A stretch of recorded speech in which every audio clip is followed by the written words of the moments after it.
sidang jamaah Jumat yang dimuliakan Allah SWT. Salah satu yang sangat penting dalam kehidupan manusia adalah harta benda. Dan ajaran Islam sebagai agama yang sangat manusiawi. Agama yang insani selain Rabbani. Tentu sangat memperhatikan tentang harta ini. Dan mungkin tidak ada ajaran agama seperti ajaran Islam. Kan mungkin, pasti. Tidak akan ada seperti ajaran Islam dalam mendudukkan harta benda sebagaimana mestinya. Secara lengkap, sempurna, dan komprehensif. Sangat luar biasa. Dimulai daripada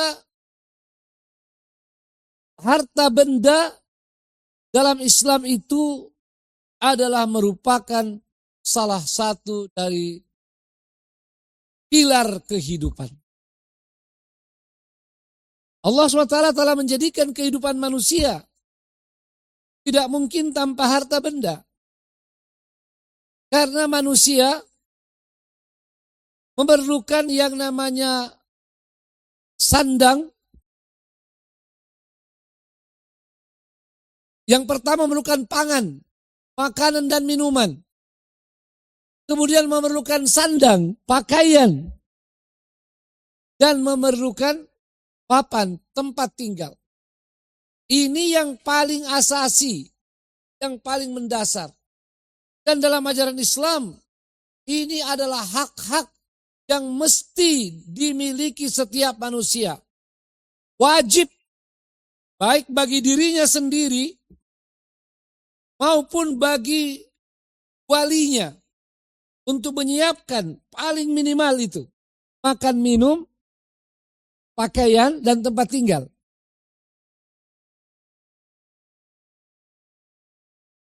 Allah Subhanahu wa ta'ala telah mewajibkan pada dirinya memberi makan kepada manusia. Jadi kalau sudah tidak diberi makan artinya sudah ajalnya. Alladzi at'amahum min ju'. Bahkan bukan manusia saja, semua makhluk hidup. Sebagaimana dalam ayat lain. Wa ma min dabbatin fil ardi illa 'ala Allahi rizquha. Jadi sangat penting. Qiwamul haya. Tidak akan ada kehidupan ini, tidak akan terjaga kehidupan ini. Kecuali ada harta benda. Maka dari itu, ajaran Islam datang seperti kata para ulama kita. Dalam maqasidus syariah, diantaranya yang paling terkenal Al-Imam Asy-Syatibi rahimahullah. Telah menetapkan ba'dal istiqra, setelah melakukan kajian mendalam tentang ajaran Islam secara komprehensif, menemukan ada 5 daruriyat, ada 5 hal yang sangat mendasar yang dijaga oleh Islam, yang menjadi tujuan Islam datang. Salah satunya hifdzul mal, menjaga harta, karena dia sangat penting. Dan dalam hadis muttafaqun alaih, ada 3 hal yang dilarang, dibenci Allah pada kita. Salah satunya idha'atul mal, menyia-nyiakan harta. Karena harta ini sangat penting dalam kehidupan manusia. Tapi karena khutbah Jumat kita hanya menerangkan sedikit saja poin-poin yang penting menjadi petunjuk. Yang pertama tadi adalah bagaimana menjaga harta benda dulu. Ya. Apa saja yang telah Allah karuniakan pada kita wajib kita jaga. Mulai dari kita lahir, apa saja yang diberikan orang tua kita wajib kita jaga. Kalau di sini ada anak-anak muda, ada remaja mendengarkan ini, wajib kalian jaga apapun yang diberikan oleh orang tua, itu harta titipan dari Allah SWT. Tentu kita para orang tua lebih penting lagi menjaganya. Dan sekaligus memberi contoh bagaimana menjaga harta. Dan begitu pentingnya menjaga harta ini. Kalau ada yang mau mengambil harta kita dengan cara yang tidak benar, kita pertahankan sampai nafas yang terakhir. Kalau itu terjadi, kita terhitung syahid di jalan Allah Subhanahu wa ta'ala. Itu yang pertama. Yang kedua, harta ini untuk digunakan. Ya. Digunakan dengan sebaik-baiknya. Bukan sekedar dijaga. Apalagi kalau dijaga itu dalam makna negatif, ditimbun. Dan dihitung-hitung. Tiap hari hitung hartanya. Karena banyak menghitungnya, dia tidak mau gunakan. Makanya disebut di dalam surah yang kita semua sudah hafal. Wailul likulli humazatil lumaza alladzi jama'a malan wa addada. Hitung terus. Ya. Gara-gara hitung-hitung terus jadi bakhil dia, jadi kikir. Digunakan untuk dirinya, untuk keluarganya pun dia sangat jaga. Artinya sangat bakhil, sangat kikir, bukan jaga. Jadi gunakan, manfaatkan harta itu sebaik-baiknya. Dan itu tanda bersyukur pada Allah SWT. Ketika kita memanfaatkannya, menggunakannya. Dalam sebuah hadis sahih diriwayatkan Imam Muslim, yaqulul abdu mali, mali. Hartaku, hartaku, selalu hitung hartanya. Lalu Nabi SAW menegaskan, harta manusia itu sebetulnya. Ya, ma'akala fa'afna, wa ma labisa fa'abla, wa ma a'ta faqtana. Kata lain, ma tasaddaqa. Ada 3. 2 itu sebetulnya bisa disimpulkan jadi 1. Yaitu yang mereka makan, lalu habis, ya. Yang mereka pakai lalu usang, ya.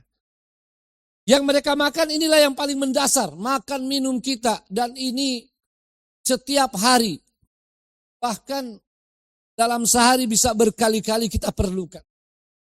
Lalu pakaian yang kita pakai ini bukan baju saja, termasuk kendaraan, termasuk rumah, termasuk segala keperluan alat-alat dalam kehidupan kita. Jadi kalau ada yang kita perlukan, mari kita beli, kita gunakan. Ya, selama tidak mubadzir dan tidak berlebihan. Jadi selain dia harus halal, ya, dia juga harus tidak mubadzir, ya, dan tidak berlebih-lebihan. Lalu kemudian, sebelum saya pindah ke yang ketiga, bahwa menggunakan ini adalah merupakan bentuk syukur kepada Allah SWT. Dan itu adalah salah satu daripada nikmat yang Allah berikan pada kita ketika kita makan, menikmati apa yang kita usahakan.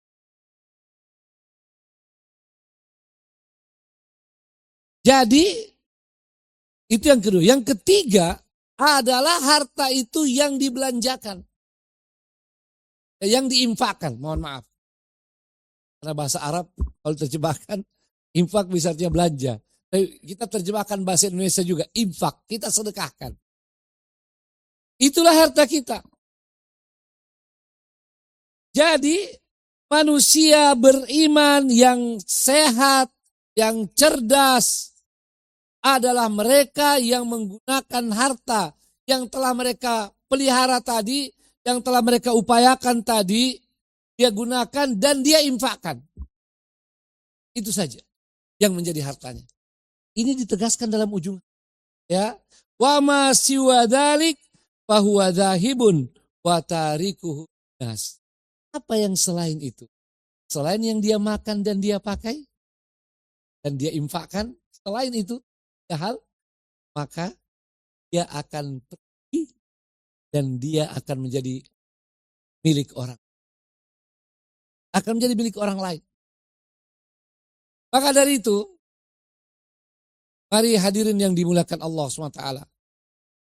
Kita tempatkan harta kita dengan sebenar-benarnya. Penuhi kebutuhan makan minum dan pakailah dengan sebaik-baiknya. Kemudian infakkan. Dan infak ini, sedekah ini,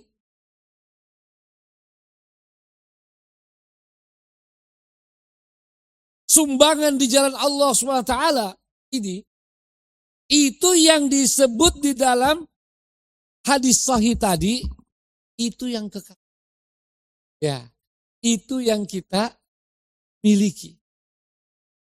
Karena dia akan terus sampai di hari akhirat. Harta yang kita sedekahkan, harta yang kita sumbangkan, harta yang kita jadikan biaya untuk dakwah, untuk membantu fuqara wal masakin. Selain dari zakat yang wajib untuk membantu perjuangan Islam, ini semuanya akan menjadi harta yang kekal sampai di hari kiamat nanti. Yang akan diberikan oleh Allah SWT kepada kita dalam berbagai bentuk balasannya. Ada yang dibangunkan istana nanti di sana. Misalnya yang bangun masjid di dunia ini. Dan banyak lagi kenikmatan yang diberikan kepada mereka yang menjadikan harta bendanya sebagai jalan perjuangan menegakkan Islam. Dan harta yang digunakan dalam perjuangan berulang-ulang dalam Quran. Bahkan hampir semua kata jihad dalam Quran itu menyebutkan tentang jihad dengan diri dan dengan harta. Hari ini jihad kita, perjuangan kita adalah dakwah, adalah pendidikan untuk mengembalikan umat ke jalan yang benar dan untuk kembali meraih kejayaan Islam, izzul Islam wal muslimin. Dan itu tidak mungkin kecuali ada orang-orang yang mau berjuang dan ada orang-orang yang menginfakkan hartanya. Yang terbaik kalau orang itu dia juga berjuang, hartanya juga ikut, kan begitu. Tapi kadang-kadang ada orang berjuang tidak punya harta. Nah, orang yang punya harta dan belum sempat berjuang secara langsung, dia bisa mendapatkan pahala berjuang karena dengan hartanya. Man jahaza ghazian faqad ghaza. Alhamdulillah di masjid kita ini ada amil zakat. Resmi. Ini bisa menjadi jalan perjuangan dengan harta kita. Kemudian satu lagi tentang harta dalam Islam. Bahwa harta ini harus diatur terutama di tingkat masyarakat dan negara. Makanya dalam Islam ada larangan tidak boleh monopoli. Dan tidak boleh harta benda ini hanya beredar di kalangan terbatas.